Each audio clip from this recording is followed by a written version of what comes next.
বন্ধুরা, আমার চ্যানেল কে ক্যাটালিস্টে আপনাদের স্বাগত। আজকে কথা বলবো এসসেট 2025-এর ফর্ম ফিল আপ নিয়ে। আপনারা তাড়াতাড়ি ফর্ম ফিল আপ করে নিন। 27শে সেপ্টেম্বর পর্যন্ত লাস্ট ডেট আছে। ফর্ম ফিল আপ শুরু হয়ে গেছে।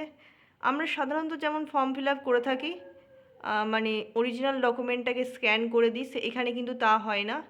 এখানে আমি যে 5টা ডকুমেন্টের কথা লিখেছি, এইগুলোকে আপনাদেরকে প্রথমে জেরক্স করতে হবে, দেন উইথ ডেট সেলফ অ্যাটেস্টেড করতে হবে, দেন সেটাকে স্ক্যান করে ডকুমেন্ট আপলোড করতে হবে। সেলফ অ্যাটেস্টেড করতে ভুলবেন না, তাহলে কিন্তু ফর্ম ক্যান্সেল হয়ে যাওয়ার সম্ভাবনা থাকবে।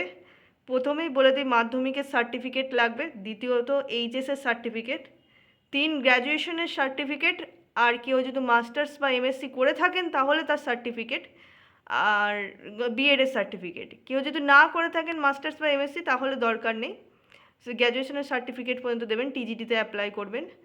আচ্ছা, এমএসসি যদি করে থাকে তাহলে, মাস্টার্স যদি করে থাকেন তাহলে আপনি 11-12-এ অ্যাপ্লাই করতে পারবেন, 9-10-এও করতে পারবেন। যদি কেউ শুধুমাত্র গ্র্যাজুয়েশন করে থাকেন তাহলে শুধুমাত্র 9-10-এ অ্যাপ্লাই করতে পারবেন। মনে রাখবেন, এখানে জেরক্স দিয়েই অ্যাপ্লাই করতে হবে। জেরক্স করে সেটাকে সেলফ অ্যাটেস্টেড করেই আপলোড করবেন, ভুলে যাবেন না, নাহলে পরবর্তীকালে অসুবিধার মধ্যে পড়তে হবে। আজকের ভিডিও এখানেই শেষ।